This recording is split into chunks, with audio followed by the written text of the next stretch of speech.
লালুকৰ এটি দুৰ্ভগীয়া পৰিয়ালৰ জীৱনলৈ নামি আহিল ঘোৰ অমানিশা। এইজন লখিমপুৰ জিলাৰ লালুকৰ মানস প্ৰতিম বৰুৱা।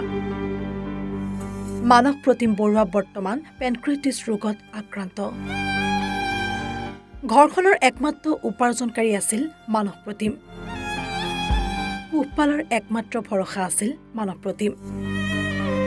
বৰ্তমান হায়দৰাবাদৰ AIC মেডিকেলত চিকিৎসাধীন হৈ আছে মানস প্ৰতিম বৰুৱা। চিকিৎসাৰ বাবে প্ৰয়োজন 10 লাখ টকাৰ। যি অলপ মাটি বাৰী আছিল সেয়াও বিকি শেষ কৰিলে। খবৰ অনুসৰি বৰ্তমান এটা অপাৰেশ্যন সম্পূৰ্ণ হৈছে যদিও বাকী থকা অপাৰেশ্যনৰ বাবে প্ৰয়োজন শকত ধনৰ।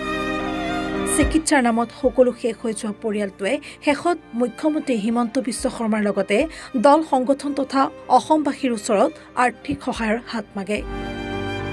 যদিহে কোনো সুহৃদয়বান লোকে সহায় কৰিব বিচাৰে তেনেহলে একাউণ্ট নম্বৰ 2223330032464746 নম্বৰত আৰু IFSC কোড RATNO VAAPIS সহায় কৰিবলৈ আহ্বান জনাই পৰিয়ালৰ লোকে।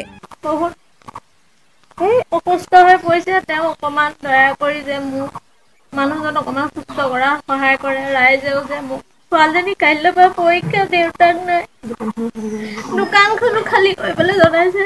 তাকে ছোৱালী দিন গলে যায় ৰাইজে যে মানুহজনক অকমান সহায় কৰে, সহায় সহযোগিতা।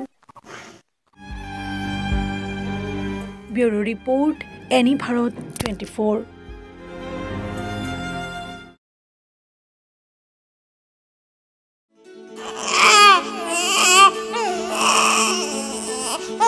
অভিনন্দন, আপোনাৰ এজনী ছোৱালী জন্ম হৈছে।